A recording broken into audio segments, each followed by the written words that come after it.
A very good morning to all viewers present here today.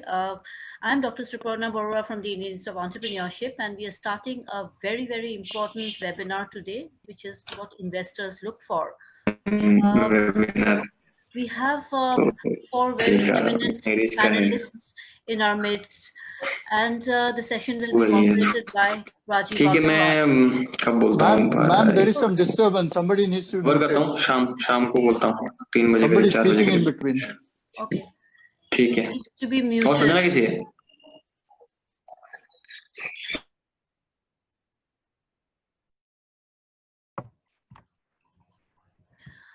So as I was mentioning, so this is a very important webinar that we are going to have. We are going to start today, and less understood in this part of the region, because the major issue in this part of the region, number one, is startup ecosystem has just started to evolve here, and startups in the last 3-4 years have come up in large numbers. But then there's very less understanding as to what investors look for. And what we have also understood is that investors, while they're interested to come into Northeast startups, etc., they have also a less understanding of the type of startups that we have.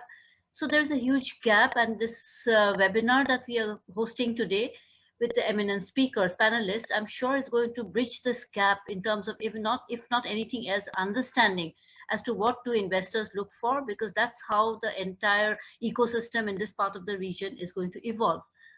This entire session will be moderated by Rajiv Agarwal. Before I introduce Rajiv Agarwal, I would request our director, Dr. Abhijit Sharma, to just give a background of NERIS and also about IIE.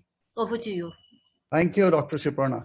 Welcome, a warm welcome to everyone, including the eminent panelists that we have today.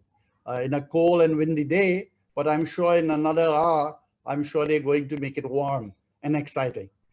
Like Dr. Sriparna said, I think it is an important seminar, particularly for us in the Northeast who do not understand the language of finance. But before I get into that, a little quick brief about the Institute. The Indian Institute of Entrepreneurship is a Government of India Institute under Ministry of Skills and Entrepreneurship, has been here around for 25 years. We have been working with entrepreneurship, mostly with the what we call as micro, rural, a little bit of urban. But for the past year or so, we have been engaging with a new group of or new crop of entrepreneurs, which is the startup entrepreneurs, which is just emerging in the landscape in the Northeast. That's a huge gap in terms of offering services to them, offering an ecosystem to them. And thankfully, FINA, where we have Rajiv Agarwal today, who will be moderating the session, and Rajiv Goswami particularly came over, and FINA and I decided to build up this ecosystem from the scratch. That's the concept of NERIST, where we look for providing a platform for new business ideas to be transformed into commercial ventures. And the summit was actually, we were looking for a physical summit, but unfortunately COVID has changed that. And I think that's the new normal that we all have to live with as we go forward. So we are eventually, the outcome is eventually to give a grant of 5 lakh or award money of 5 lakh each to 20 entrepreneurs. So a lot of them are here today, where we're looking at not just giving a grant. The also idea is to take them a little ahead, provide them with other mechanism of finance or startup finance, and then push them into this huge, I would say, landscape of finance. For the entrepreneurs who are here, I think we all need to understand that finance drives the enterprise. That is a major gap we have. That's a critical service we require. But we also need to understand the language of finance.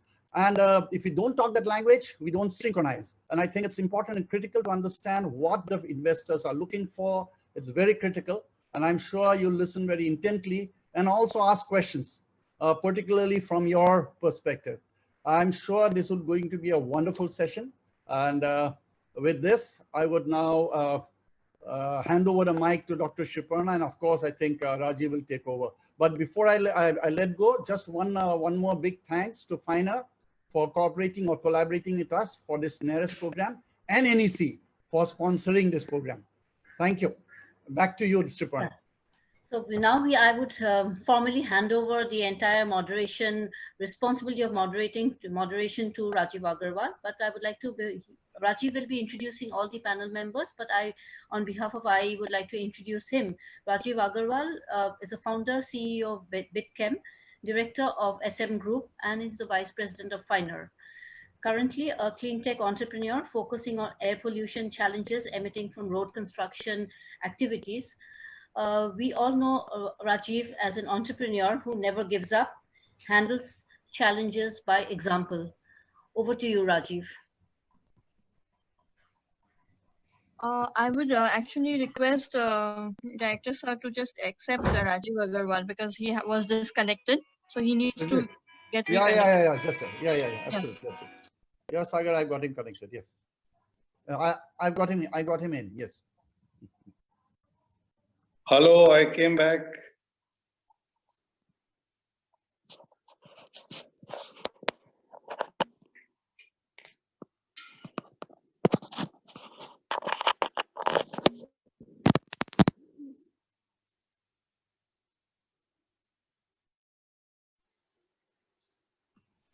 Hello. Yeah, Rajiv, welcome.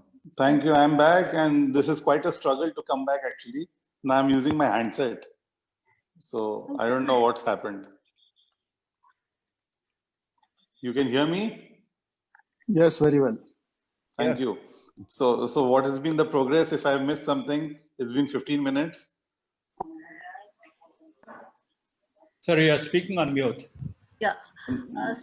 No, the progress has been that, Rajiv, we've just given the background of Neres. We've gave you your formal introduction.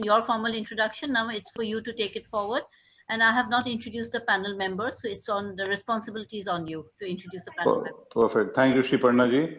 And sorry for the goof up, but unable to help on my end. Finally could get in through my handset. So once again, thank you, Dr. Abhijit and Dr. Sriparna Barua. And welcome Pradeep, Venkat, Ratnakar, and is Vikram also in today? Could we have Vikram? Not yet. Not yet. Okay, no problem. Yeah. And what about Dr. Bindu De? Is she there? Bindu ma'am? Okay, so we will move ahead with the brief introduction about Mr. Pradeep Doble.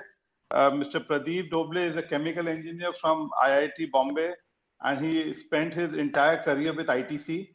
He was also the managing director of ITC Bhadrachalam, which later on merged with the ITC as a paper division. So thank you, Mr. Pradeep, to be part of the panel. We have Mr. Venkat Vallabhaneni, who is a managing partner in Inflexor Technology Fund, and also IDFC Parampura Early Stage Opportunities Fund. So it completely resonates with us that his presence will enrich us today on what investors look for. And very thankful to Mr. Ratnakar Samavedam, who is an investment director with Hyderabad Angels. I also missed updating that Mr. Pradeep Doble is a director with Hyderabad Angels and is the chairman of Green Entrepreneurship Council of CII. And we will, now open the forum for the discussion on what investors look for. So my first question is very simple, and it is to Ratnakar. Ratnakar, what is an angel network? If you can kindly, explain. Thank you all, and good morning to all the participants. And thank you, Rajiv, for giving us an opportunity. So angel networks is nothing but group of entrepreneurs or enthusiastic people who wanted to invest in startups. What used to happen previously is individuals used to invest in the companies, what they are interested, and they used to spend time with them. But the larger view of the market, what really happening in the market, and the collective strength of different angel network experience and our representation to various other forums was not possible as an individual. Because of which, I think the angel network groups has been formed. They started creating their own brand. And this collective wisdom, because somebody is specialized in IT industry, somebody is specialized in consumer industry, somebody is specialized in life sciences. Because most of the angels are sector agnostic. They don't have any specific this thing they will go and invest. So this collective wisdom will help to identify right startups, help each other, and see that these startups are getting mature. As an angel network at Hyderabad Angels, if any startups come and provide their application to Hyderabad Angels, we do our back-end review by looking into various research reports, Googling what kind of companies are there, and based on our past experience, whether the similar companies with similar ideas, similar concept has came to us, we have that advantage of evaluating, finalizing, and seeing that certain idea is doing well, then presenting to angel groups. Angel groups started repositing a lot of confidence in this particular networks.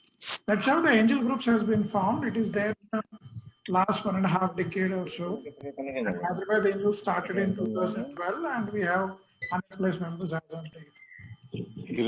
Great. Thank you so much, Ratnakar. And how do you specifically help startups, Mr. Pradeep? If you could kindly explain it to us, as you are also a director with Hyderabad Angel. Yes. Thank you, Rajiv. I wanted to add one more line to what Ratnakar mentioned, or rather he did not mention. For the benefit of all our participants, Angel Networks is actually not run by angels. They are quite a bit financial investors. They invest for getting some return at the end of what they do. So I thought I'll make that clear. But you don't use the word shark networks. That is quite a bonus. Yeah, at least in India it has not gone to that level. Yes. I mean, Otherwise, we are considerate investors. We are sympathetic investors, but we also look for return. But as an angel network, Ratnakar mentioned the process, how we bring them on board. But once they are on board, we would typically have a board member or at least a board observer on the board of the company where we are investing in. And through that mechanism, and this person generally is selected from all the angels who are members of Hyderabad Angels based on his expertise. So for example, it's a consumer product related company, then somebody with my kind of background probably will be on the board. If it is a tech product company, then somebody who's got a background in information technology, a person would be there. If it is an agri-tech company, somebody with agriculture background will be there. So basically that helps to do some level of hand-holding to the investee company. And many times we have gone in and we actually changed, the business plan, or we have tweaked the business plan. Not that we have substantially gone out of what the entrepreneur wants to do. We don't run the company. But through our moderation, we sometimes allow them to pivot as well. Make them, beyond that, we also help them to network. So we have a wide network and our members have a wide network. Most of our members are very well connected with the industry, institutions, government, so on and so forth. Many of them, we actually are able to connect them with the customers as well. So these are some of the benefits, and maybe financial discipline as well, because we'll ask for a number of reports to be submitted every week, or not every week, but every month, every quarter, and every quarter we do a formal review. So through that mechanism, we'll bring in some financial discipline as well as some governance related issues as well. Thank you.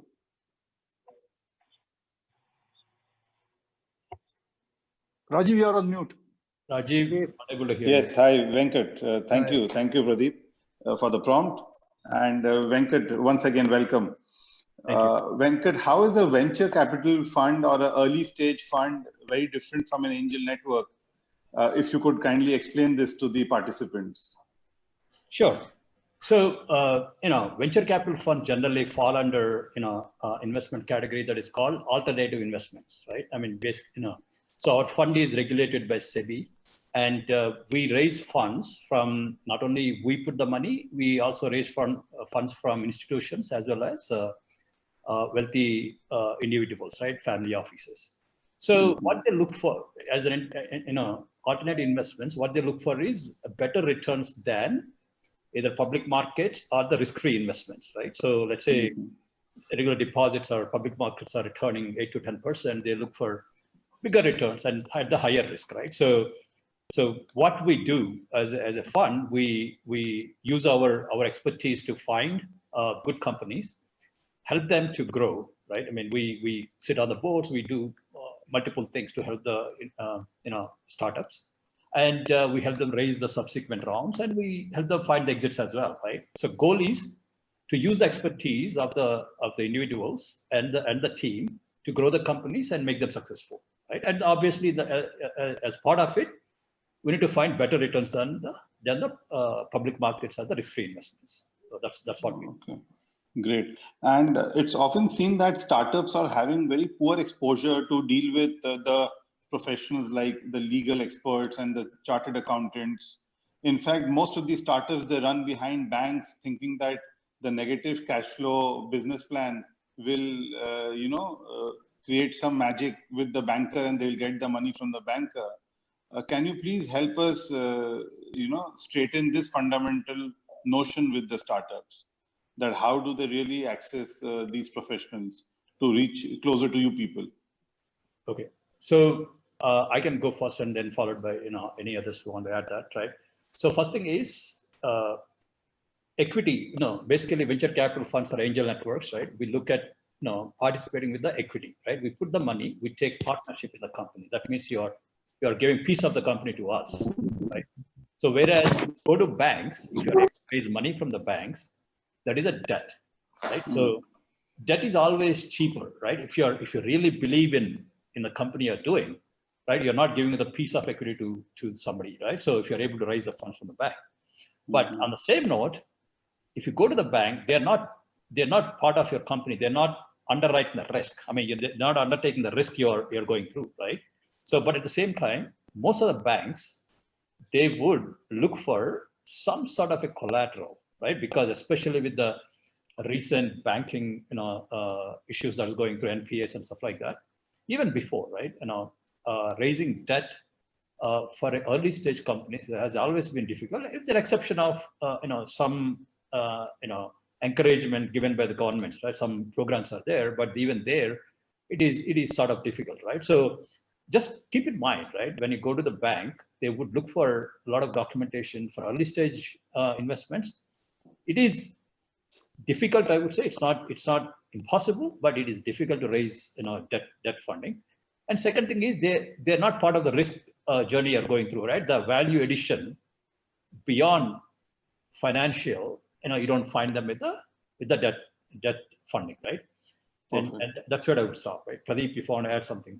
Yes. So I think you have covered it well. Yeah. So Pradeep, my point was that a point mentioned by Venkat is very well taken, that even if I believe in the plan, the business plan, Can't hear you. Sorry, frozen. Yeah. Rajiv. Hello, Rajiv. Hello, Rajiv. if cash flow and banking and play their role. We didn't hear you for a couple of minutes. Can you begin the question again? Yeah, share the question again, Rajiv. Yeah, sure. What I'm wanting to ask, am I audible? Yeah, now you're audible.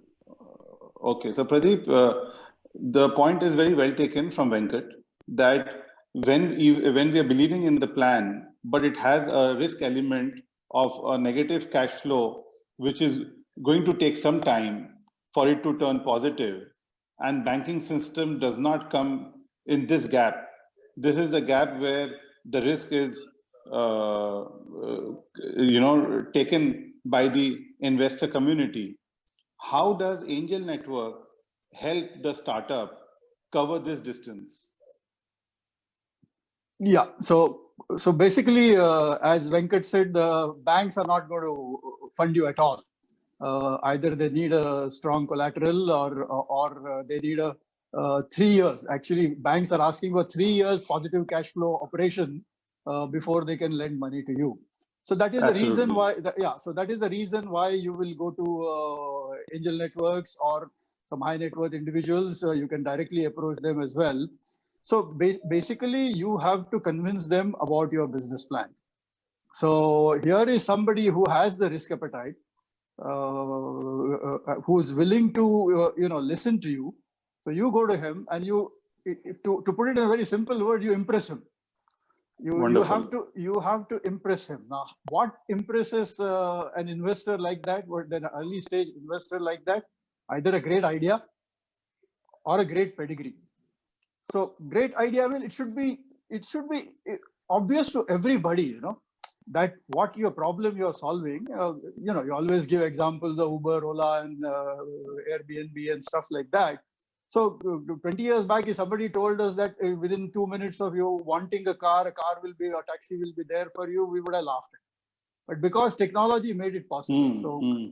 So when Kalanick probably went to raise funds and he said, this is the idea that I have and this is the way I'm going to do it, obviously people jumped at giving him funding, So either the idea has to be so great and simple to understand. It must be simple to understand. Or as I mentioned, a great pedigree. For example, if you've been in developing apps, for example, you have developed several apps and now for somebody else, for a company maybe, and now you want to do it on your own and you have a nice idea there. So you have a pedigree. People also give weightage to what kind of educational institution, IIT, IIM, ISB, international exposure. So that I mean by pedigree. Sometimes family. I mean, somebody comes from a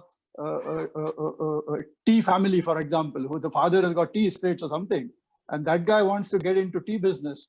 There is a credibility established right away. So it's basically that, because at this point you don't have any product to show, you don't have any service to articulate it. So it's only the idea and how you can impress with your credentials. Sure. Point taken. And if I can now come to Ratnakar. Ratnakar, generally, if a startup comes and connects with your office, how is the journey? Could you please explain us a little detail about how the journey starts and how it goes through various cycles of meetings? Okay, thank you, Rajiv. So we receive on an average around 200 plus applications every month, and we have a process internally. Every week, me and my team, because we have a secretarial team, three of us will sit. We go through every company, and we have certain set processes. What kind of companies we can fund? So what I insist most of the startups is, 3 years down the lane, what really works? Today, something may be an idea. 3 years down the lane, that can become an exponential marketplace for many of them actually. So we were constantly looking for that. So what we do is, every week on an average, we see around 30 to 40 applications. Responding, we took an internal thing that will give the feedback to every startup which has applied to Hyderabad Angels per se. And we are giving feedback why we are not selecting, or why we are selecting, or why we are holding the deal. We are also saying what areas they need to look out and who are their competitors. In certain cases, we already said there are certain companies which has already gone past and they are doing well, and what is the differentiation they can bring on the table. So we are responding very quickly. And if any of the company is getting selected, if we feel that company is really good, then we will have first round of call with the founder. We will try to understand more what he's trying to bring on table, because a lot of times we understand what he was presenting on the PPT and what he was saying. If we find gap, we may hold the situation as of now, but if we find it is relevant, then we will take it to the next level of asking further details about how they're solving the problem, what is the differentiation, what is the promoter's background, who are the advisors on the team, what is the customer experiences they have, testimonials. We'll collect and we share to our two of the HA members who has experience in the relevant domain, to ask them to evaluate. There is certain ratings and criteria. Based on the rating and the process, somebody goes through that and they find it is good, then we will call them to come and present to all the HA network. Post which it's a process. If somebody get interested, we will proceed with the documentation and funding them. Pradeep sir, you can add anything. This is what we are generally following. Hello. No, I think you are covered. yeah. Okay. Okay. Okay. Rajiv, are you able So- to hear me? Yes, Bindu ma'am, welcome. Okay. Welcome to What Investors Look For webinar. Sure. No, I was there right from the beginning, but probably some hearing problem was there. I'm Some not on network issue. video. Yeah, some Yes, network ma'am. issue. I'm not on video. You No want me worries, to say ma'am. something? You want me to say Yes. something? Surely, ma'am. I would like to know, ma'am, that firstly, let me introduce you. Dr. Bindu there is the former secretary of the Technology Development Board, Department of Science and Technology, Government of India. She comes with a very rich background in the biotech sector. In fact, she is the one who also funded our own proposal when we wanted to scale up and we wanted debt funding. So she was there on that time in the TDB.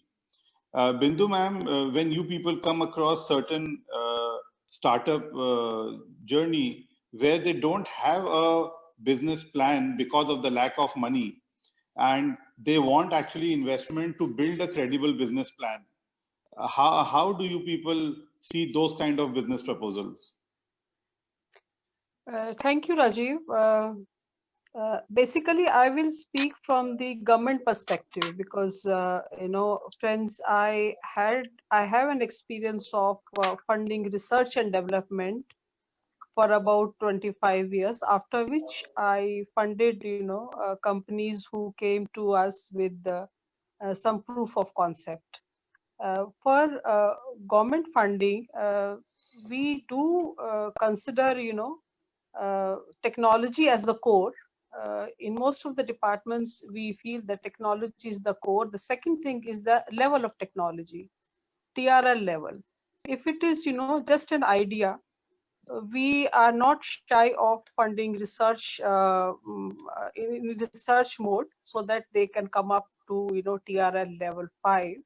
After which there are a lot of schemes of government, including, BIREF or TDB or SERB and CSR Nimitli funds, where the companies or, now startups also are provided either grant in aid. I'm saying again, emphasizing grant in aid and soft loan, which Technology Development Board used to give, and also through partnership with banks and SIDBI and other like departments, the equity fund. Technology Development Board has done a lot of equity funds, but as I said, the technology, the idea technology remains the core. Then the level of technology, we place a lot of importance to the team composition. Okay. Team composition. Okay, thank you. Thank you. Thank you, ma'am. So, Pradeep, over to you. My question is, if an idea is coming across, one second. We lost you. I just got my link back. Right. Hello, Yes. Rajiv. Thank you for the patience. Pradeep, my point is, if I am an idea, just coming out on the paper to you and don't have sufficient market linkage, how attractive is my proposal to you? To be honest, not at all. That's if you are coming to an angel network with at that stage, you will not be considered at all. At that stage, it is better to approach what ma'am was just now explaining. There are several government schemes, Department of Science and Technology, and various government departments. Just to give an example, I'm very closely associated with Indian Institute of Millet Research here in Hyderabad. And they have funding available from Department of Science and Technology and sometimes even from Ministry of Agriculture, where people at ideation stage come, share the idea, and only purely based on the idea and its applicability, the presentations are made to a panel, and then they are given a very small funding, like 5 lakh rupees. That's the first level of funding. With this 5 lakh rupees of funding, they are actually put through a 3 to 4 months kind of a program where they are actually taught what is a good business plan. So the idea that they have, how to convert it into a business plan, is what they learn during this 3 months period of time. And when they complete that, they are given an opportunity to again present it to another panel where they are entitled to 25 lakhs. That's the step 2. So from 5 lakhs, it goes to as high as 25 lakhs. Of course, there are some terms and conditions for what purpose you can spend it. You can spend it for market research, etc. You cannot fund it for capital equipment. Like that, there are some restrictions. But if you go through these 2 stages of 5 lakhs and 25 lakhs, I think it's a very good way of doing if you are at an ideation stage, depending on what sector you are. If you are in technology area, you probably need to go to IITs or places like that. If you are into behavioral sciences or consumer behavior kind of area, you probably need to go to IIMs. Today, government has made some kind of backup funding available to most of these institutions to have their own incubation cells or startup cells or innovation cells. They all go by different names. But probably that's a better place to approach for you at that point of time, because you also don't need huge sums of money. You need 5, 10, 20 lakhs kind of thing, you know. So, but angel networks, absolutely no. So basically, Pradeep, you have just answered the question number 5, that if the startup does not have such money where they can build a business plan. I'm not able to hear anything. Is there something going on? Hello? I'm able to hear Rajiv now. So Yes. I think I'm having trouble. I need to log out and come back again, if you don't mind. Yeah, Pradeep. Okay, Yeah? sure. I'm not able to hear Rajiv. Sure, Venkat, no problem. So Pradeep, my point was you just answered the question number 5, that if the startup does not have such money where they can validate a business plan, so an angel network does not really come in to give them any grants or any such aid which can help them build a robust business plan. Do you mean that? Yeah, the answer is no. The answer is absolute no. Very clear no. Very That's why I suggested where they need to go for, like what you are conducting, you know, like what NERES is doing, you know. Yes. You will probably make that available. And then for an angel network, it becomes an added point, you know. If you have gone through this kind of selection process and you have done something, you got 5 lakh rupees, you use that 5 lakhs to convert your idea into a marketable idea. And then really the angel networks need some traction, even in terms of revenue, at least the visibility of revenue. I'm not saying profitability, but at least the visibility of revenue is required before you go to angel networks. So prior to that, there are also, you could approach, best is family and friends, somebody who believes in you, that's all. Like your father or like your uncle or somebody whom you know well who is in that particular industry. All of us through network are able to contact people like that. At this stage, that is your only go. If you're not able to raise it, you lost it. Okay. Point taken, Pradeep. I'm back, Rajiv. Sorry. Yeah. So Venkat, a lot of early stage companies, when they come on the attraction that raising fund means your startup is valid, and raising funding means you are able to, show to the world that you are a successful startup. So my question number 6 would be, how and when should we raise money so that we don't fall into any pitfall of raising the funds? How do we really know when do we need and how much money do we need? Okay, so a couple of things, right? It depends on the stage you are in, right? Pradeep and Ratnakar mentioned about angels and raising or very, very early stage, right? So our fund, for example, we fund any pre-series A. That means the companies who are probably has got some traction, not necessarily profitable, right? Their business model is proven and they need funds to grow and go to Series A, right? So we do pre-Series A and Series A as well, right? So I would cover from that perspective as well, right? So first thing is, let's say you have a company that is a product that is at the proof of concept level, but it's a great idea.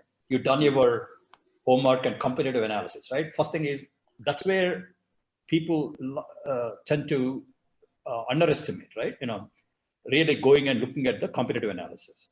So when you have an idea, you just need to make sure, you have to go with the assumption that there are 30 other people thinking the same thing in 30-mile radius, right? So when you have that kind of mindset, right, you have to do a lot of research. Now you have tons and tons of information available to you, right? And it's you got to reach out and do the right research. So many times what we hear from people is, right, we have the best product out there. There's no competition in the world, right? That's the kind of statements we hear. So you need to do your research and assume that you have some competition, but your idea is still valid. But you need to raise some, some funds for the for delivering, right? The product, right? I mean, minimum viable product, MVP we call it, right? So for that, you need to you can go to either your friends and family or some wealthy families that are willing to fund you, or sometimes angel networks, right? Okay.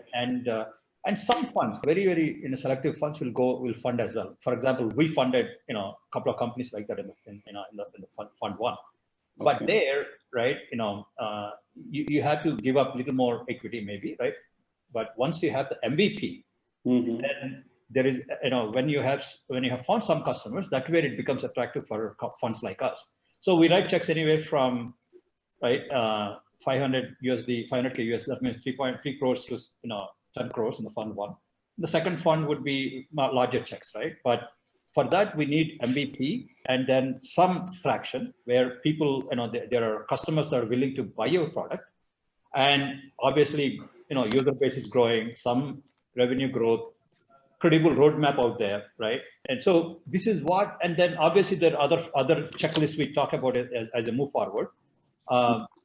Obviously like management team, opportunity, these things will, if you want me to cover later, that's fine. But at least, we need to have MVP and some customers and some early revenues. That's what we look for actually.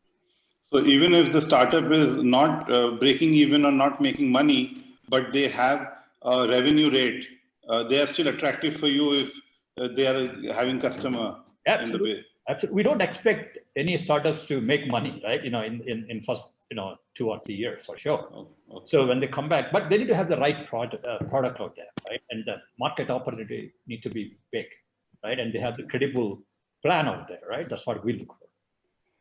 So the question number 7 is, Rajiv, can I take a minute on this subject? Yes. Yes, because the question was when to raise money. Yes. So yes, Venkat has answered it in a very scientific manner, like a good venture capital fund manager. But I have 3 takes on when to raise money. First one is as late as you can. Okay, this is point to be noted. I write this point actually, as late as you can. If you are able to bootstrap for as long as possible or beg, borrow and steal and don't go to the funds or let's say the institutional fundraise, then the better off you are, because otherwise you end up losing too much of equity, So that's my take on it. But then you don't want to die as well. If I say as late as you can, and then in the process you may die, so that's also not good. So if you can do it earlier, the second school of thought is if you can raise it. If there is an angel coming to you or your father says take 2 crores, I don't mind. If you're a rich father or uncle or something, just take it. That's the second school of thought. If you can raise it, just raise it.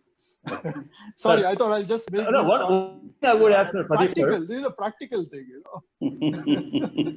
Yeah, Venkat, please continue. You wanted to say I have a lot of respect for Pradeep, sir, but I don't want to, contradict what he's saying. But at the same time, for venture capitalists, right, the timing is very important, by the way, right? Let's say your product out there, is viable today, right? And that especially technology and business models are changing so fast, right? Sometimes your idea may not be as viable if you wait too long, right? So something to keep in mind for us, right? Venture capitalists are whoever doing the funding, timing is a key factor, right? If you when you come in there and then if you think this is the right timing, go in, with the right plan, you got to go raise the funds. That's something to keep in mind. While I agree with Mr. Pradeep that you need to wait as long as you can. Yeah. Right. Often we see in this question, I have kind of covered it. I hope we'll get some good answers. That if the founder has the partial seed capital, to move ahead with the business plan, to connect it to the market, what should be the decision? Whether they should raise the entire seed capital first, and then they should move to the market with the idea? Maybe Pradeep, if you could answer this, it will really help us. Yeah, I think I would, my recommendation would be get going, because as Venkat earlier mentioned, the competition is so fierce. You may lose out the opportunity if it takes you 6 months to raise your entire seed capital. You might have lost the game, you know. And if you're an entrepreneur who's all the time worried about where the next round of fund or where the balance of fund is going to come from, better not get into entrepreneurship. You have to have that mindset that things will fall in place and I will get the balance funding that is required. So get going as quickly as you can. But yes, there are times, I'm now talking about early stage and seed stage companies. But as you progress, there will be a time, you know, for example, you've reached a particular stage and you want to take you need a huge marketing budget, for example. You need $1 million for implementing your plan, and you need a marketing budget of that sort of thing. At that time, if you got only $100,000 and you try to spend that 100,000, you will get stuck. So at that kind of point, milestone, you better have enough money to completely conclude your plan than you know, going half-heartedly. Sure. Okay. So one thing I would like to add there, Rajiv, right? Yes, So in my view, any business plan, right? Let's say the life of a company, you divide that into phases, right? First thing is you want to phase one, you want to give MVP and then get some customers. That could be early stage seed, for example. So from there, you want to go to next stage. So once you divide the stages, every stage you should think about, you know, 12 to 18 months. 18 months is ideal time frame, I would say, right? And the divide that into phases, have the milestones ready. In seed stage, you want to achieve this. And then based on that, come up with a financial plan and then go for that kind of money, right? And then, you know, go to the market. You know, any fundraise will take 4 to 6 months minimum. 4 to 6 months. Okay. So if you have 18 months, you got to start 4 to 6 months earlier than running out of the money, right? That's a guideline to give. Yeah. And I just got a question here, which I thought should be put across, that whether a unique but a slow growing startup in a social sector with a lot of potential social impact and a viable revenue model in the near future, will that be an issue to the investors because it is a slow growing venture?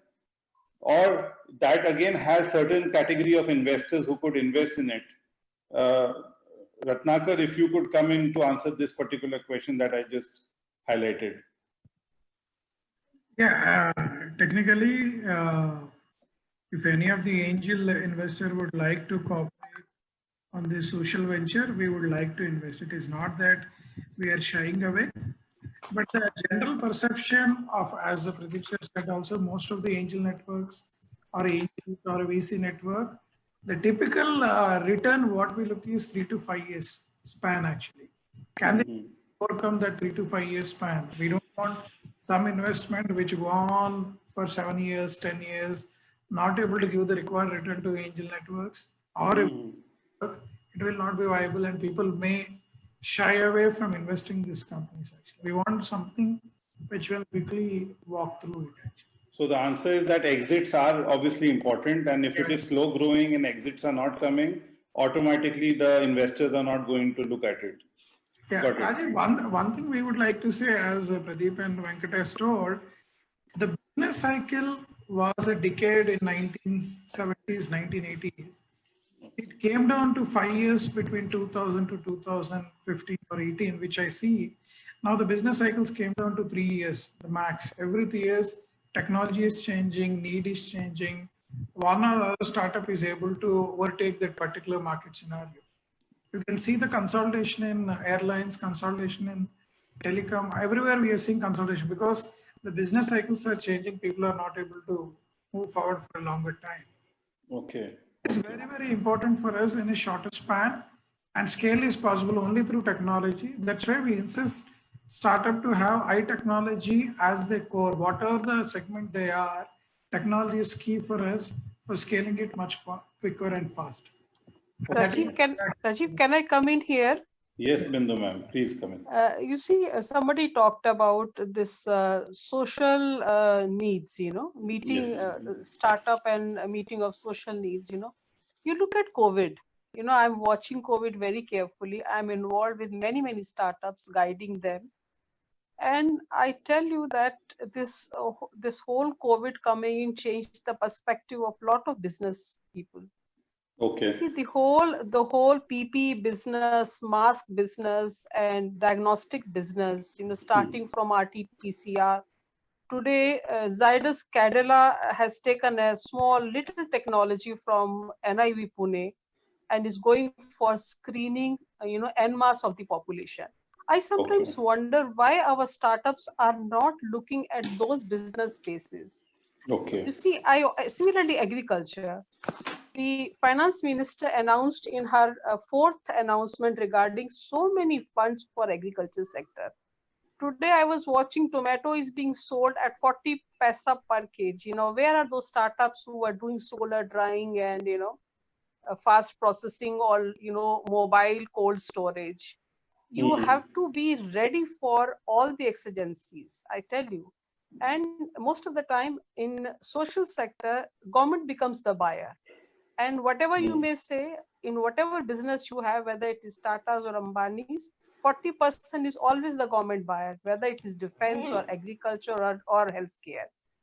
And in my experience, I noted that startups, they give up very fast, number one, and they don't pay much attention to technology fine tuning and putting it in the best possible manner to the government or to the public. Otherwise, there are good spaces even now, I tell you, and there should not be any hesitation, on part of the startups. Secondly, since we are having this seminar under NIRIS, the geographical needs and the business needs of Northeast region are very, very different.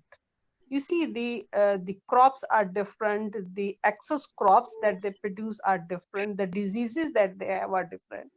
So I feel that you have to really focus on and there's another thing. Most of the startups I met in the Northeast, I have worked in Northeast for about 20 years. And I noted that their family is not willing to invest. For them, the government job is the end. So any child who wants to get into the business, they will say, okay, I can't give you any money. So starting 5 lakh, 10 lakh, 15 lakh investment by the government, by NEC, or taking advantage of so many schemes should be actually the end point of today's seminar, that you give early fund, which is risky. Let it go 70% waste, but 30%, 20% success is good enough to revive the whole system. Fair enough. So, ma'am, point noted. And there's a technical question that has come our way in the last few weeks of discussion. What instruments, because these are technical pointers where a CA is not well exposed in the region, in terms of handling the startup funding and fundraising, what instruments should be offered to investors when raising fund, especially for the seed round or for the pre-series A? Venkat, would you like to come on this? If you could explain that what instruments should be offered by the startups to the investors when raising the early opportunity funding? I think the answer is very simple. It is equity, right? And for early stage and seed funds, there is no discounting, CCPS. I mean, these structures are not required actually, right? Either you're going for equity or you're going for debt, right? We're coming to the seed investments, and the very simple answer is we will value the company, and based on what you look for, we take we partner with you to take equal amount of equity, right? So don't only thing is once you're looking for larger round of funding, for example, the instruments come into picture. Two scenarios, right? Once you're growing, you need working capital, for example, right? There you can go raise funds from different either existing investors or the debt funds, whatever it is, and then there you can put a condition saying that for this you have the right to convert that to equity in the next round of funding with some discount, right? That's one sort of a scenario where you can offer some structure. Similarly, for the second scenario where you're growing, but your fundraising is taking longer than you expected while you're getting traction, but it's taking longer.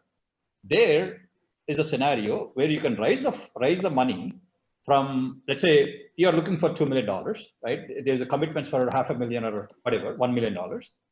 So price discovery is not done yet.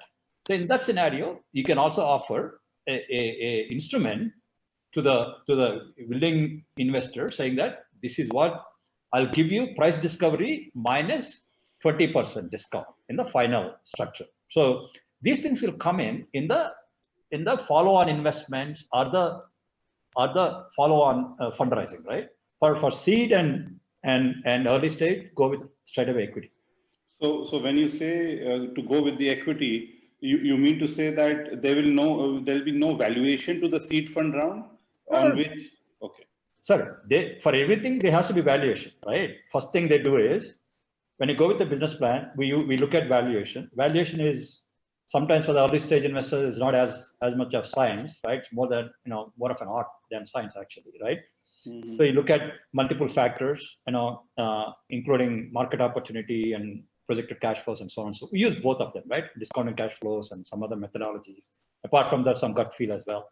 So once we decide the valuation by discussion with the founders, then, and also we look at the plan, how much is required to raise, right? Generally for next 18 months, let's assume this is the money that we need to raise. So let's say the company is valued at $10 million and you're looking at 2 million, for example. I'm just, so we'll take, right? There's a pre-funding and post-funding scenario, right? So we take equal amount of equity from the company.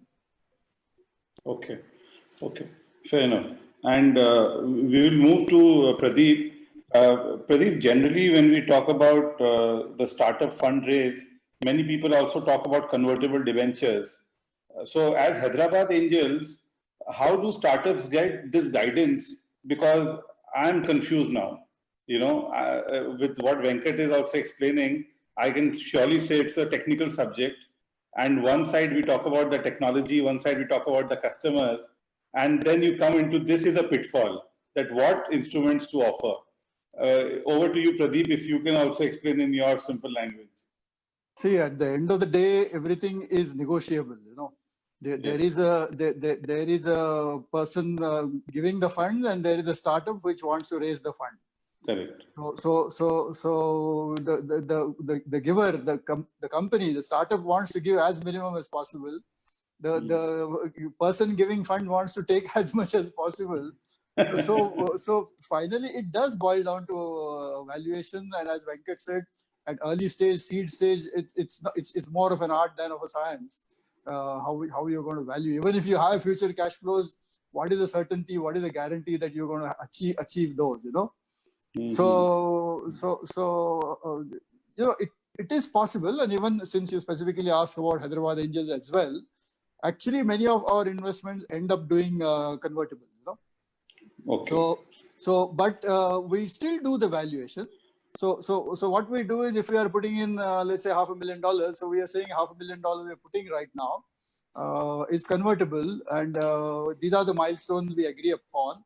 Okay. And the valuation will be, let's say 20 crores. The 20 crores valuation, provided you achieve X, Y, Z in the next 18 months time.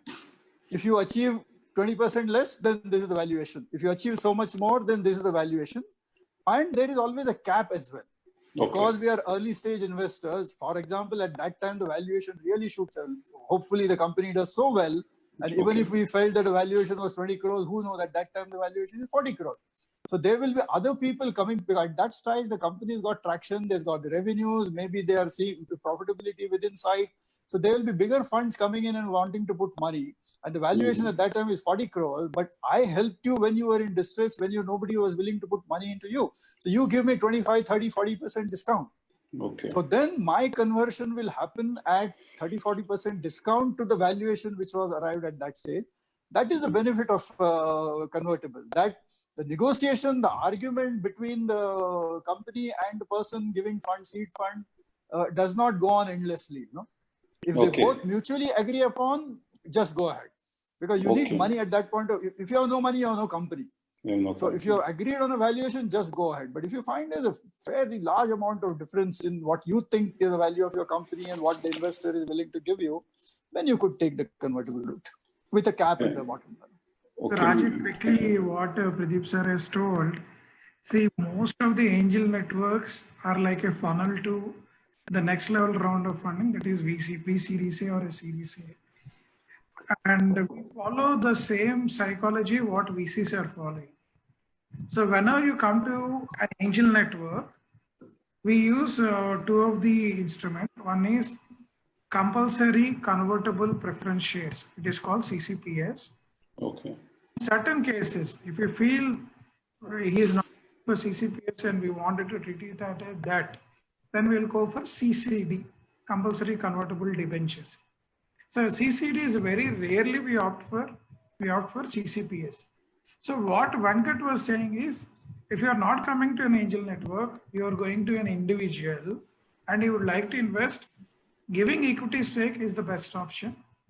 And remuneration need to be done at any stage, because a founder or a promoter is seen on equal level. As somebody who's investing money, he need to be treated as an investor. If you're an investor, valuation is mandatory, whether it is whatever the stage they are. I hope this clarifies your point, Rajiv. Sure. So we will also move ahead, and I'm sure people can connect to Hyderabad Angels directly when they feel that they need to do fundraise. Does Angel Network also help in finding co-founders when a startup comes your way, and even before fundraising? Does Hyderabad Angel provide such support? I think I will take it up, Pradeep sir. No, Yeah, please. See, one of the things we are saying, Rajiv, now over a period of time, the maturity levels have gone up for the startup investments. We are saying single founder entity is treated as a high risk, and his experiences is only there on certain segment. He may not have experiences on other segment like marketing, managing the finance and other things. We insist at least a startup should have another co-founder. 3 is good, 2 is better, but we don't want a single promoted company to come and present to us. That is one of the tick box we always keep it. If it is a very good point you highlighted. It's a very good point for the Northeast region. We don't want to take it forward, and we are not here to find a co-founder for him, because both the guys need to gel each other. It is not coming and pushing that guy be a co-founder with them actually. Okay. And here, one more point has come across. When we talk about co-founder and say this is pre-Hyderabad Angel question. So even before coming to an angel network, how do a promoter or a founder calculate the share for a co-founder? I think Pradeep, so you can give that. Yeah, Pradeep, please, if you could help us with this answer. Okay. First of all, when you need a co-founder to get complementary skills. There are two types of co-founders. One is where you need a complementary skill. You are, let's say, you are a tech guy, but you don't have the flair for marketing, etc. But to take your product and company forward, you need marketing expertise. Then you need to have a co-founder who's got the marketing expertise. So the need for a co-founder is actually balance out the expertise that the company will need going forward. The other type of co-founder is a funding guy, the one who is willing to give you very early stage fund to validate your idea and to create the company and to create a business model. So he is going to make the fund available. So that I'm not talking about that kind of, but he insists that he wants to become. He wants to be given a title of a co-founder. So really the issue is, as he mentioned from angel network point of view as well, or the funds point of view as well, you want co-founders who have complementary skills, So how to give him, how much to deal? I have virtually not seen any co-founder being hired from outside, at least in the Indian context. I know in Western, in the US, etc., you have actually agencies who will find you a co-founder. Some people get onto LinkedIn and find people with similar ideas. But most of the co-founders I am finding in Indian startups are actually they have studied together. Most of them, either they have studied together or the one guy is senior, one guy is junior. They knew each other in the hostel or at IIT or IIM or somewhere. And that is how they become co-founders. So there is a kind of equality required. It's, if you can't hire a co-founder with 10% shareholding and you hold the 90%, then he is not really a co-founder, you know. If he is going to bring in only sweat equity. So you need to have real skin in the game if you are a co-founder. You need to have the same passion level, you need to have complementary skill, and you need to have financial skin in the game. So if you are putting in 25 lakhs, the co-founder must bring in of that magnitude. He need not bring exactly 25, but he may bring 15, 20 or whatever, you know. So at this stage, to test out whether he's going to be a long-term player with you or not, you have to test out by saying how much money you're putting on the table. So that's how I would say. So it's difficult to offer him equity and say, now you work with me as a co-founder. So Rajiv, quickly 1 minute here, right? Yes, Venkat. Yeah, Venkat, please speak. Okay. So I've seen 3 different models in this one, right? First thing, as Pradeep said, if you're joined, together, very conceptual stage, generally there you figure out what the actual partnership is, right? Then generally they come equal partnership kind of thing, right? One is that model, but not necessarily equal, but somewhere like something like that. Next step is people join little late into the your friends, but they join little late into the startup. There, what happens is they get lesser equity, but at the same time, based on the perceived value addition, they will get options over the next 3 years, right? Which will get vested. That's a second option you can think of, right? You don't need to give up right away, large chunk, but you give them reasonable chunk based on the value you're seeing, but give them options to vest over the next 3 to 4 years, 5 years, whatever the number is, right? That's the second model. Third model is once a startup has grown to a certain level, you bring in the professional partner, right? CEO or CFO, whatever. There, you don't need to give up as much, right? They ask for more compensation, but lower equity. Say the same, option scenario will work there as well. There we've seen 3 to 5% for the professional CEOs plus some options is what the kind of scenario we have seen for the little bit mature startups, by the way. Yeah. Point taken. And we come to the next question where you got me to do a correction. Thank you, Venkat. But being an early stage opportunity fund, does HNI founders face problem in fundraising from investors? Venkat? Okay. Generally, when you are a high net worth individual, right, you would like to see some, reasonable skin in the game, so-called, that means, right, if you are capable of funding your own startup, you should really trust in our idea, right? You should have confidence in our idea and then put your own money, right? That's what we should look for. We would look for, right? If he's capable of putting the money, but he's not putting the money, obviously that's going to be a problem for us, right? Okay. So when we think there's a high net worth, but he's not putting the money, that's definitely a negative from our side. Here I have a point, and I've faced it personally. If I belong to a family where the funding decisions are rested with my uncle and my father, they don't believe in the game. Pradeep, this question is for you because you highlighted friends and family. And they are ready to invest crores in the ongoing business, but they are definitely not keen to fund a new business idea. At that point of time, as an entrepreneur, where do I look out for the funding, Pradeep? Yeah, I think these are pretty individual cases. So Venkat mentioned that you are a high net worth individual yourself.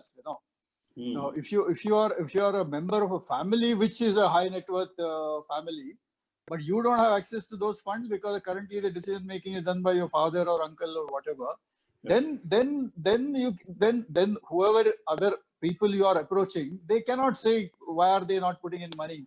You should have the solid reason to explain that they are running a traditional industry and they need that money to be put in to grow that industry itself, and they don't understand what business I am wanting to get into. So whereas you as a funding agency, you have the expertise to understand, and I'm able to convince you. So yeah, I think that's the way you should be able to get funding. Actually, this point also, is relating to the point Bindu de ma'am raised, that the family, when they hear that the child is about to venture into entrepreneurship and they don't want him or her to take on this particular journey and they don't come with the financial support, even if they are not a HNI and they could have parted with some funding for them, they don't really fund these individuals in the Northeast. The focus on government job is so high that the startups do face problem in raising the initial capital from the family. So, but it's changing, Rajiv. I must add that in the part of the world where we are living in the southern states, yes. I'm told the dowry amount for startups has gone higher than IIT IIMs. Wow, that needs an applause. That needs a big round of applause. So suddenly it become a buzzword or a glamorous word, you know, that my son runs a startup. Yes, actually it has become a glam word. You are absolutely right. So on the Hyderabad Angels, I was just specifically wanting to ask Ratnakar that all these valuation game, hand-holding the startup from the very first stage of understanding the business plan till getting the execution of agreements, does Angel Network become like a single window, Ratnakar, for a startup to come in and get the entire issue of fundraising sorted out? Yes, Rajiv, provided, as I said, after evaluation, there is an interest of our members to invest. From there on, the journey with the Hyderabad Angels will continue, not only with Hyderabad, any Angel Network. They will work on the next level of funding. They'll help them on the valuation front. They'll help them on the documentation part. Everything will be done. But prior to funding, if we are not selected the startup for funding, we may not do this kind of advisory services or help for the startups, because our objective and focus is a little bit different for our invested startups, not the startups outside. And what we do is this kind of seminars, which we'll try to explain to people, and we conduct a lot of mentor events for startups outside Hyderabad Angels, either in accelerators, incubators, startup events. We are frequently being presented, we are explaining what exactly we are doing and how these things are happening. But once they are in Hyderabad Angels, we do all the handover. Perfect. In between, Pradeep did mention that, when the investor comes in, they also come on the board and there is a quarterly review of the performance. So this is basically a question on that level, that do you people also bring on board executive directors, or these are largely non-executive directors, Pradeep? No, they are only non-executive director, never executive director. Never executive. Okay. Yeah. On the point on this question number 16, a very valid question of startups: who negotiates on their behalf with the matured investors? Because say Hyderabad Angels comes in, takes them through, or Venkat comes in, takes them through the valuation exercise. But who negotiates on behalf of the startup when they are, supposed to go for fundraising? You're talking about the next round of fundraising.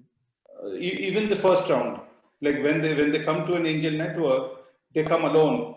So who provides them that negotiating capacity, who can negotiate on their behalf with the angel network investors?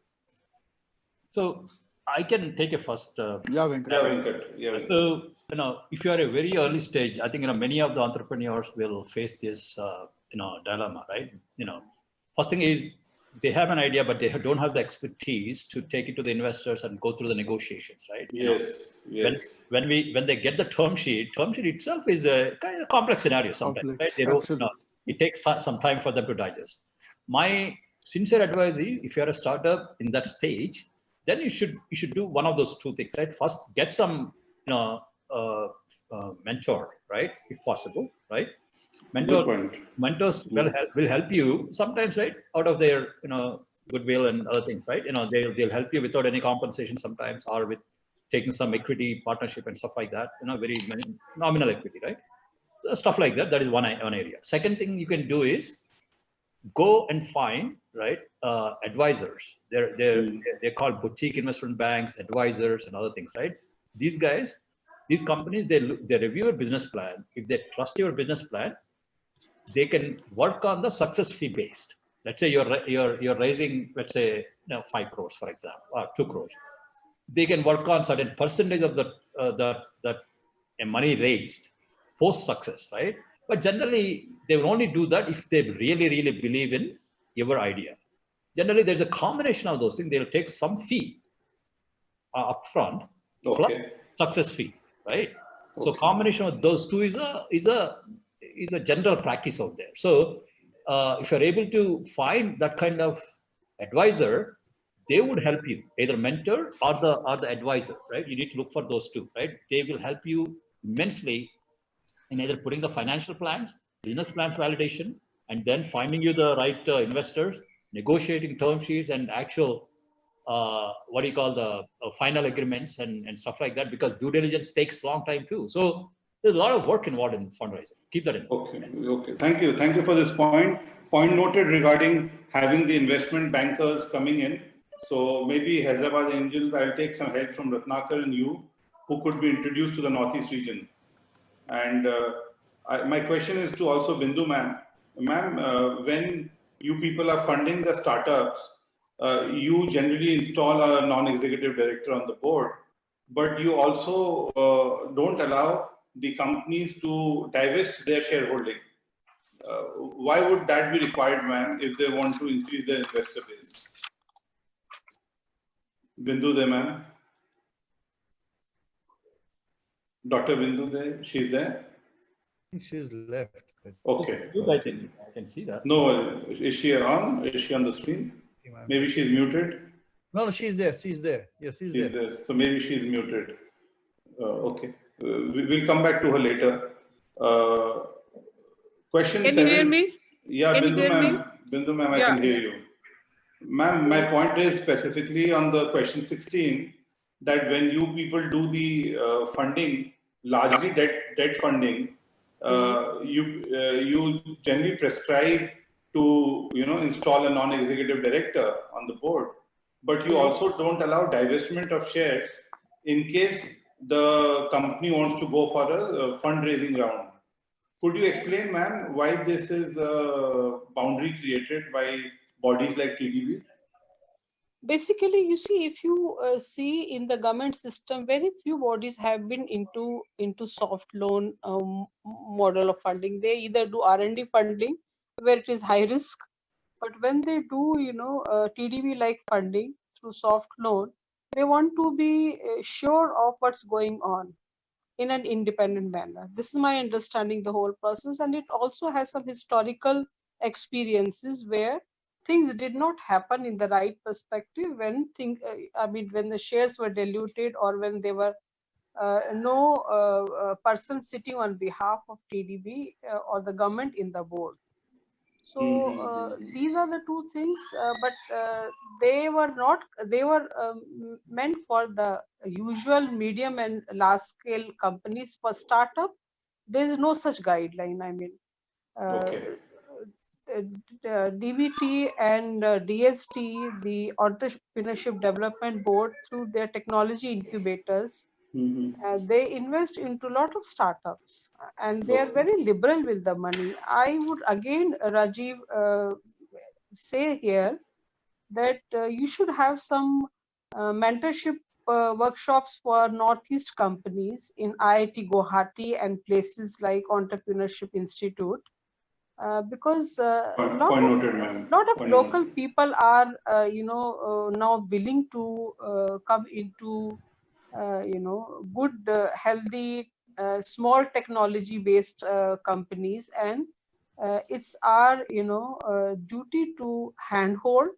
And I come across some mentors and advisors who charge, the companies they say that they charge 2 lakh, 3 lakh to a startup. This is not a good trend. So you should have some mentors or mentorship workshop, which should be either free of cost or the government should pay. And I know that schemes are there where the government will be paying. Okay, ma'am. Point taken, ma'am. My point is, my question is to Pradeep. Pradeep, for the Northeast region, the startups generally don't have a very high technology orientation currently. is there a specific list of sectors Angel Network prescribed to for preference of funding?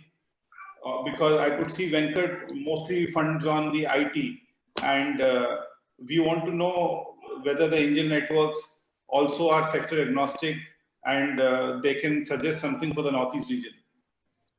No, most of the angel networks actually are sector agnostic. Personally, I am very fond of food and agriculture. Wow. We are Because of coming to my you. We are coming to you. because of my ITC background, where we kind of transformed the company from a cigarette company into almost a foods company or FMCG company. So I do believe food is such an item. Wonderful. Each region has its own speciality, Yes. and it needs to be marketed well. It needs to be, of course, product development has to be done so that there is a wider acceptability of that food, so on and so forth. Yes. So I would say, and consumption sector is going to be the fastest growing sector. The entire Indian economy is based on consumption, actually, Based on because we have a very large population, and younger population today is willing to experiment.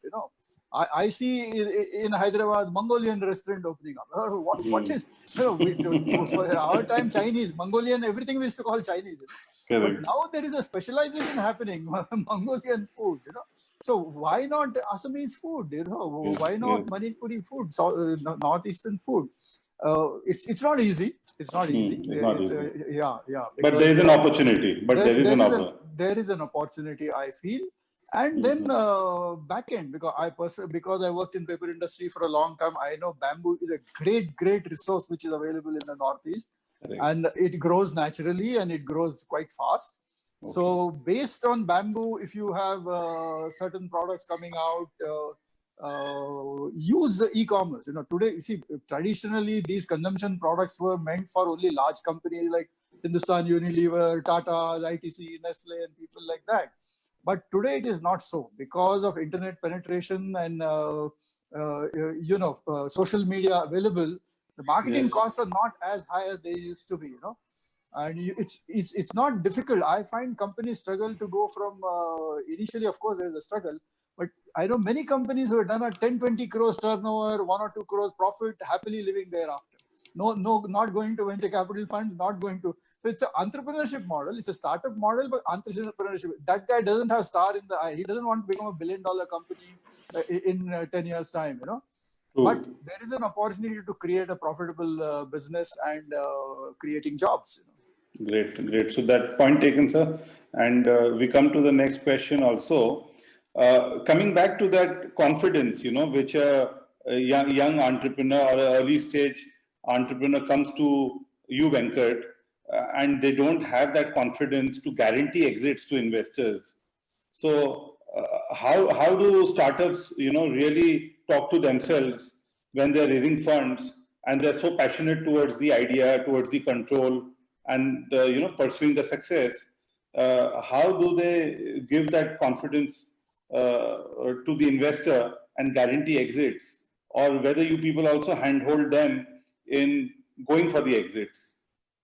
Over to you, Venkat. Sure. First thing is, right, any investor, including the angel networks and the investors like us, right, we generally stay with the company during their journey of growth, and wait for typically 4 to 5 years before we get exits, right? And exits being, so in the growth, when the company go through their life stages, there are several points you can provide exit to the early stage investors. So we'll briefly touch up on that, right? But when you're first time entrepreneur trying to figure out what it means by exit, that's where the mentors or the advisors will come in. Any business, if you have confidence in, right, that needs investors as you move forward, or the strategic investments. So for companies we invested in, there are multiple ways you can get the exits, right? One is the exits from the follow-on investments. Let's say if we did the investment in the pre-series C or series A, when the series B, larger investments happen, or series C investments happen, the early stage guys will get the exit. Because they want to consolidate the capital, right? That's one angle. Second thing is we tend to get the exits from strategic investments. For Okay. example, companies that are willing to acquire the IP or other things, right? You'll get the exit from those things. It's mostly 50-50 we look for, right? 50% of the companies will get it from the strategic, other things will get from the follow-on investments. Don't worry about whether you'll get the exit. End of the day, you are doing the entrepreneurship with the financial gain also one of the goals, right? So as an entrepreneur, you will think through that as well, right? How to get the financial gain for you and your partners. And that could be exit, that could be strategic investments or so on and so forth. So you will get it, provided you have the right business out there. Business out there. Okay, point taken. And just a quick question, in case you all know about it, how do we make the life of the startups more simple? Maybe where, there's an app where all the investors are already logged in and you just, go and submit your business plan and then go for a virtual meeting with them. Any solutions available in the market? Okay, Ratnakar can take this question. Yes, Ratnakar, please. Yeah. I think Rajiv, each network or each of the VC works on objective. There is some disturbance. Ansia, can you just ensure? You want to speak into the, You can hear Rajiv? Yeah, we can hear you. There's some noise coming from, I think, one of the participants. If they can be muted. Rest, please continue, Ratnakar. Right. Each of the angel network or each of the VC network has certain objectives. Okay. And this is the reason angel networks or VC networks have their websites available to understand them what and how they wanted to fund. Okay. They go to that website, and if they feel they are right fit for this network group or a VC group, they can apply for. And at Hyderabad Angels, we are also coming with an app where they can download the app and update all the information. The app in next 1 month, it will be going live. So this would be very specific to Hyderabad Angel, but is there already a bazaar that has come as a platform which brings everyone together? Not yet. No, Rajiv, no. Okay. See, more angel networks or VC networks will go to accelerators like IITs, as I said, Bharati is also one of them, or Institute of Ed. They call us and we all come and we see your startups doing the demo and fund. That's only a way today it's happening actually. Okay, thank you, Ratnakar. So my next question is for Dr. Bindu De. Bindu ma'am, you have seen a lot of proposals coming your way. If you could briefly explain the do's and the don'ts for a startup when they are raising funds, it will be, great for the participants to know about it. You can hear me, no? We can hear you very well, ma'am. Yeah. Rajiv, most of the time, I feel that they just go on beating around the bush. The idea can be conveyed in a 2-page proposal. If you ask me, we would like to see, personally, people who are there, in the decision or approval level, we would like to have just a 5-pager where they'll describe the idea and how they have taken the idea forward, the pathway, the technology license from somewhere, or they have taken IP on the technology. And now from there, they want to move forward. And what is the demand, market demand? You see, market is either social, the government driven, or it is open market. So they have to precisely give us those things and not, just go on elaborating things again and again and giving a lot of references. And of course, finances are very important. But as I told you that I have always dealt with risk-based entrepreneurs.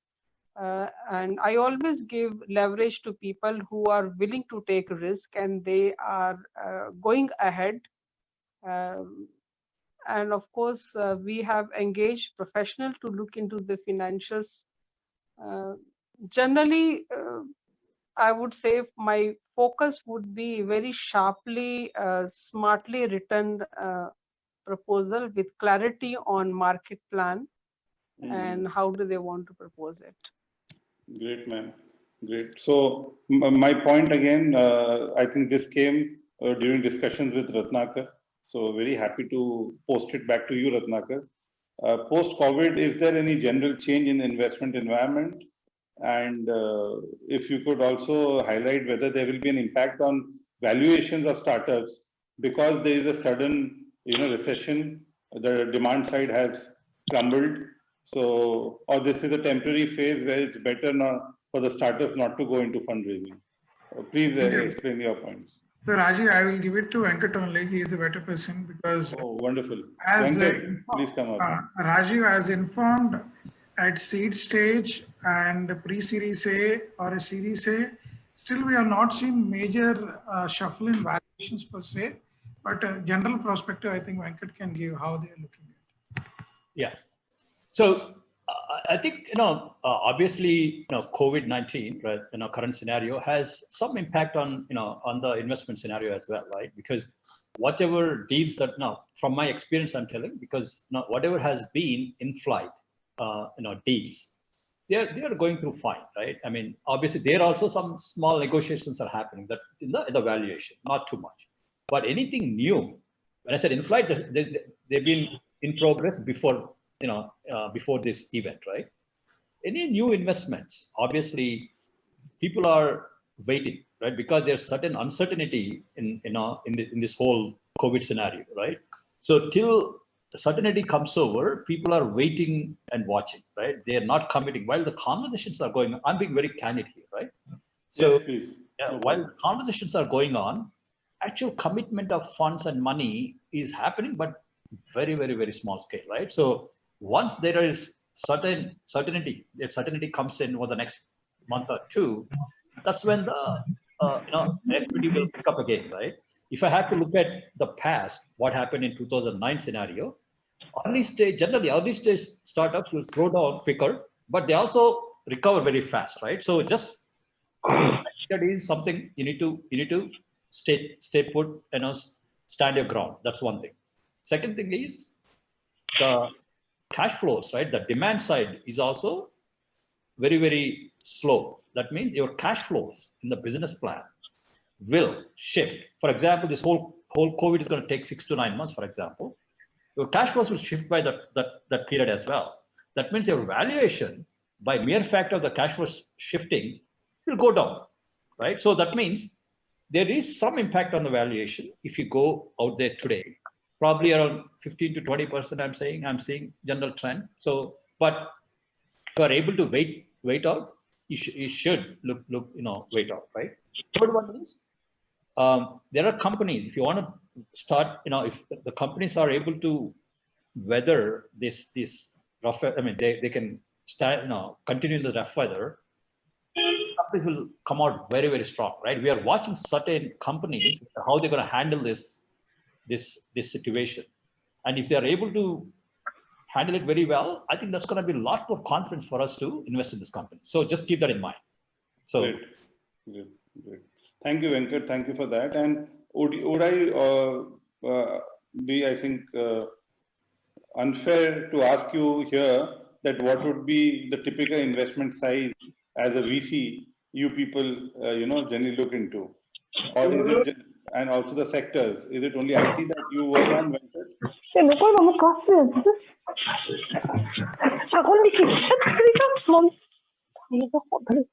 Ansya, could you please help us with the muting? I think we have again. Yeah. Okay. Hello. Yeah, Venkat, can you hear me? yes, I can. Right. We're not an angel network, but we are an early stage VC, right? Okay. First fund, we were doing, right? Initial checks would be around 500K, right? That means around 2-3 crores. But maximum we were investing was around 8 crores, right? In the second fund, we started $100 million check, but our total exposure would go up to $3 to $4 million is our current fee, right? So that's sort of what we do, right? But angel networks will have a different investment thing. I will hand it over to either I think Pradeep, if you could come in and help us on the investment size of the angel networks, how does it really work? It will be great to know from you. You are muted. You are muted, Pradeep. Very broadly, I would say 50 lakhs to 5 crores. Okay. That's the kind of range, But it depends very much on case-to-case basis, Okay, great. Right. I think we are just done. Now we can also open to the audience for any question that has to come in. I can also see the chat box and maybe Shriparna ma'am, would you like to come in? Shriparna ma'am, would you like to come in? Abhijit sir, Mr. Abhijit Sharma, would you like to come in? Yeah. And I would like to just see if anyone, because I think I see a very, very dedicated group of people. In fact, the number of participants kept on increasing as we went on. So I think there are, I'm sure, some people who would like to ask questions on this. So we open it up for the rest of the people. Any questions or any chat box, anything you can use quickly. Yes, I think if the chat box could be used, and we can then answer, from the 4 or 5 panelists which is supporting us on this particular session. Any. So anyone has any question, please put it on the chat box and we can get an answer for you people. Rajiv, you can ask them to post you later also, and we can give them some kind of, advice later as well. Sure, ma'am. Just waiting, ma'am, for maybe 2 minutes in case somebody wants to put a question, then we can have it answered here on the webinar itself. Then we'll close it. Yes. Okay, so no more questions are coming. I'm going through the chat box. There are a couple of questions on SaaS businesses, right? I don't know who posted. Yeah, if you can answer that, it will be great, Venkat. Yeah, generally, I mean, one of the things we look for, I just want to correct Rajiv on the IT side of it. We are also sector agnostic, right? Our belief that technology should be used as a leverage for any business, right? We will be in those businesses pretty much. And second thing, our focus would be on the SaaS business, right? SaaS is very, very, interesting business model where you don't need a lot of CapEx, but, recurring revenue models, right? So the SaaS businesses definitely will attract higher valuation compared to the traditional business models, right? Because of their very nature of recurring revenues. For example, today, generally, traditional manufacturing companies and other things, right? They would be looked at, if you look at the valuations, typically I'm just throwing those numbers, 8 to 10 times of EBITDA, for example, right? In the profit making business. Whereas the recurring revenue businesses, they look at the 8 times of recurring revenue, right? Things of that nature, right? And then second thing is it provides a cushion, for any downturns, right? Of this COVID. In this COVID situation, we have half of them in our portfolio as SaaS businesses, and their impact is much less compared to the traditional businesses, right? So to answer that SaaS question, yes, SaaS businesses are valued on the recurring revenues you are making as of your business plan. So that's what my answer would be. Great. Also, we have a good question coming in which Pradeep can answer.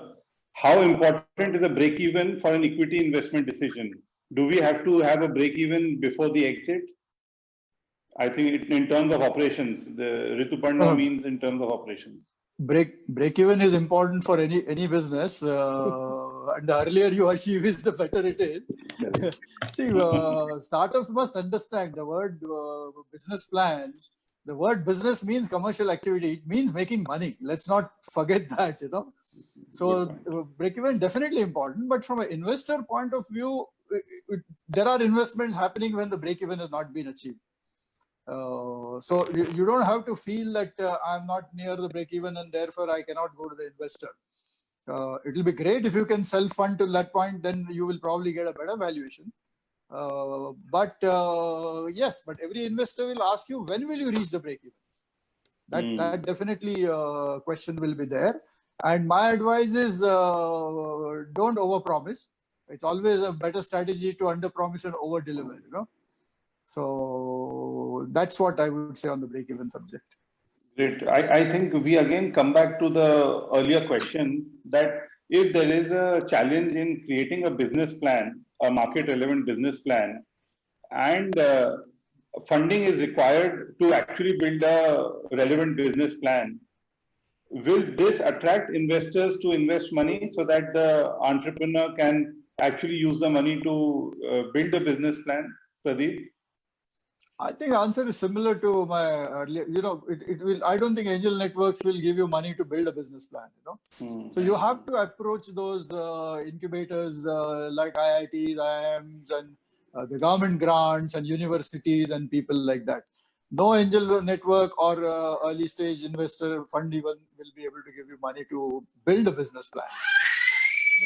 So only thing I would add is, right, guys, I mean, there is so much of advice, right, out there, and the information out there, even to build a simple working business plan, right? You can start there, right? And then you can evolve from there. Great. So I think there is a question which is on a wellness tea, which is based out of Assam, and we are looking for investors. Sir, how to proceed? I think if you are already dealing with wellness tea, you need to get in touch with Ratnakar. And Ratnakar has been answering a lot of questions on the chat box. So thank you, Ratnakar, for answering. Mr. Ranjit Barwa, please get in touch with Hyderabad Angels. Rajiv, I will have to leave. 12:30 was my time. I know. I know, Pradeep. I want to thank all of you and seek your permission to withdraw. Surely, and thank you, Pradeep. We will be in touch. Right, definitely. I will get in touch separately. Yeah, with you have my email ID, so we can be in touch. Thank you. So much, Pradeep. Right. Thank you for my co-panelists as well. Good to see you, Pradeep. So I think we are also at the fag end of our session. Shiparna, ma'am, would you like to come in and maybe if you have any questions or if you want to guide us on any point? She's muted. I will take in Rajiv. Sure, This is, sure. no, just I mean, it's a fantastic. I think we had a very, very interactive session, and like I said, the number of panelists, the increase of the increase of participants itself was indicated that the interest that people are showing. This is of an immense interest to all of us, and I think a lot of things have been said. But just a question to both the panelists, both Ratnakar and Venkat, is on this that as Rajiv has been saying, we are in the initial part of the funnel, and and like we said, we are building that up. But meanwhile, we are also getting we could be a sort of a link to both of you in terms of providing access to some of these guys who want to get it because in terms of geography or maybe just connect that's missing. So probably we could be a go-between for connecting you with all these guys who are in the funnel. So I think that is something that we are looking forward from both of you. I think we'll be more strongly engaged with you as we see some of these guys graduating up the funnel. So I think that is something that we would look forward to, from both of you, both Ratnakar and Venkat. Sure. Actually, Sure, Venkat, please welcome.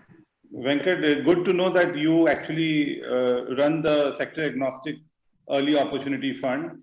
It's highly relevant then for the Northeast entrepreneurs. And we will see more engagement with Ratnakar and you on, getting you people more and more proposals from Northeast. And just one more point on the social enterprise itself, because we also are seeing a lot of these proposals on the social enterprise angle. Now, I think there are, I think the impact fund is one, I think, which looks specially onto that. Are there any funds specializing on that, which is of a more slow growth, not a very high growth? It is a growth, but not very slow, high growth. Any this one on that, information on that? I think that would be helpful because we are seeing a lot of these enterprises also on the social enterprise segment. Ratnakar, would you like to answer this? Hello, Ratnakar? Yeah, Hello. there are few funds, sir, actually, which are, Rajiv, can you hear me? Yeah, I can hear you now. please, yes. Thank you. So there are certain funds which are specially focused on impact area. I think I will try to send a list to you and Rajiv so that we'll also reach out from our side and from your side. Thank you very much. That will be Perfect. helpful. So, And Rajiv, so we will close now. Only last question. Aeroshield has asked a question which is very relevant. How much equity stake is a ballpark figure for a founder to give away at the angel investment phase? even when you perform a valuation, say you perform a valuation and it comes to 10 crores, but the fundraising required is say 2 crores. So is it simple maths that 20% goes out, or it will be more or less than the 20%?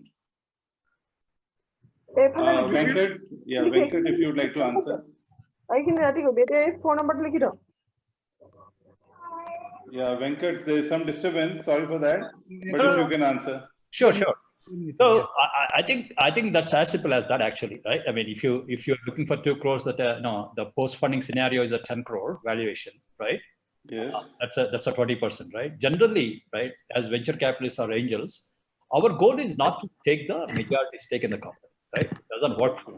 Most of the time, what we look for is we take minority, if possible, whatever is possible, minority stakes. Right? Up to 30% is what generally in this early stage ventures people can look to give up, right? If you want to put a ballpark number, right? Because we also even look for, right, when in the next round of funding, we still want the founders to maintain majority, because people have to go through multiple funding rounds, right? And then it's our interest to ensure the founders have the right amount of financial gain in the future, the skin in the game, we call it, right? So, in the early stages, we don't want to give, we don't want people, entrepreneurs to give up too much stake actually. Okay, point noted. And thank you, Abhijit sir. Now I think we can close the session. It has been a great interactive session with Venkat and Ratnakar, Dr. Bindu De and Pradeep. We will be in touch with them during the course of NERES also. And I think we all can add tremendous value to NERES on an individual level. Over to you, Abhijit sir. Thank you, Rajiv. Shriparna, are you around? Would you butt in? Okay, Rajiv, thanks a lot. I think I would like to thank the panelists, particularly Ratnakar, Venkat, Bubale, and Dr. Bindu De, especially for enlightening the audiences here. Like I said in the beginning, this is a language that most of us are not aware. This is a language we don't speak.